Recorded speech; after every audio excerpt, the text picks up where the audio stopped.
Nicolas Vidal de Putsch Média. Nicolas, êtes-vous avec nous? Oui, tout à fait, je vous vois et bonsoir. Bonsoir Nicolas. Alors, il s'agit de votre première chronique dans mon émission, donc dans ce libre journal du lundi, chez les Amis du lundi. Merci d'être avec nous. De quoi allez-vous nous parler ce soir?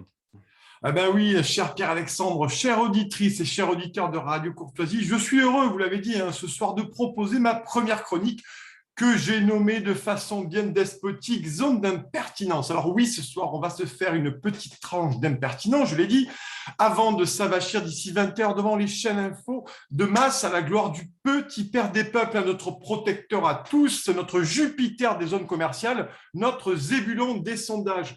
Oui, car je vous sais, cher auditeur de Radio Courtoisie, passionné par tout ce qui va à l'encontre de la pensée unique, de la doxa, de la bouillie, de la soupe aux oignons médiatique et autres purées indigestes que nous devons tous collectivement, soigneusement éviter d'ingurgiter tous les jours. Et ce soir, amis de l'impertinence, camarades de la galéjade, pourfendeurs de la pensée progressiste, nous allons parler de cette désastreuse, piteuse campagne présidentielle qui se refuse à nous, Pierre-Alexandre. Alors justement, oui, en quoi, Nicolas, en quoi cette campagne électorale est-elle plus piteuse qu'une autre?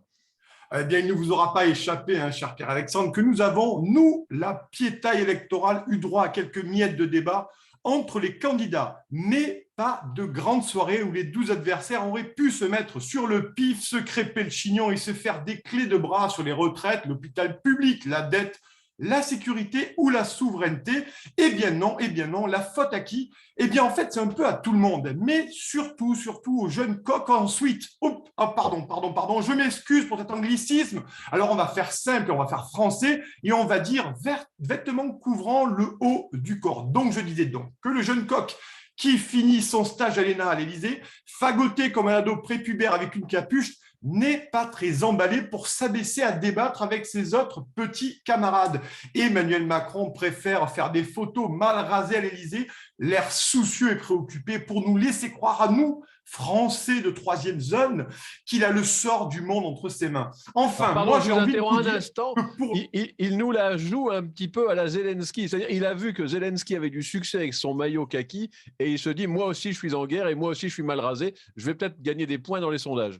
Pardon, je vous interromps. On verra ça le 10 avril au soir. Mais moi, j'ai envie de vous dire, Pierre-Alexandre, que pour l'instant, Emmanuel Macron, il peine à protéger les grilles d'une sous-préfecture en Corse et qu'il a plusieurs blocages de raffineries sur le Paletour en ce moment même. Alors quand demain matin, au Auchan de Dieppe ou au Leclerc d'Avignon, le Français travailleur et contribuable ne pourra prendre que 10 litres de carburant à 2,60 €, eh bien, notre chère France périphérique, elle va commencer à claquer des molaires. Mais réjouissez-vous, bambocheurs progressistes de Radio Courtoisie, observez les sondages et vous verrez avec un certain émerveillement la courbe d'Emmanuel Ier qui suit parfaitement la hausse exponentielle du prix des carburants.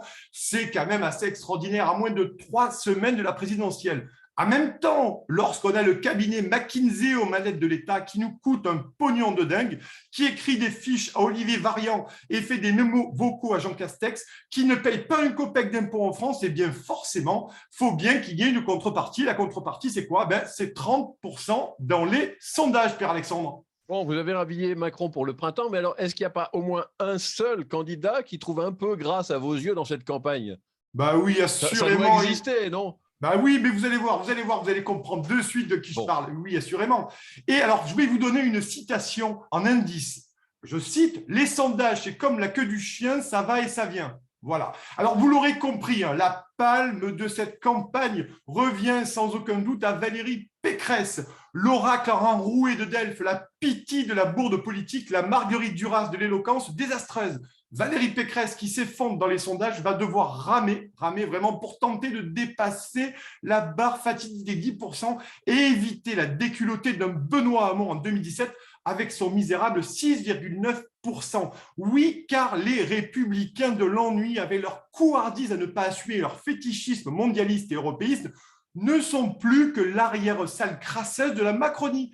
Et si Valérie Pécresse ne veut pas finir sur un stand de la CGT à vendre des fanions et des pins à la fête de l'humanité l'année prochaine, il va falloir très rapidement qu'elle loue un stock de conviction et se fasse prêter une bonne dose de charisme d'ici le 10 avril. Mais vous savez, cher Pierre-Alexandre, Michel Audiard disait, et je cite, « les conneries, c'est comme les impôts, on finit toujours par les payer.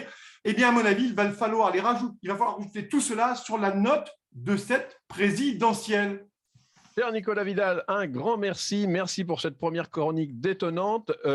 Audiard disait aussi les cons, ça ose tout, c'est à ça qu'on les reconnaît. Et quelque chose me dit qu'on n'a pas fini de les entendre, nos amis. Ils vont vous donner du grain à moudre. Je pense que ça va enrichir les prochaines chroniques à venir. Vous allez nous rejoindre donc désormais soit pour une chronique de ce format, soit directement dans le studio pour notre rendez-vous de la réinformation.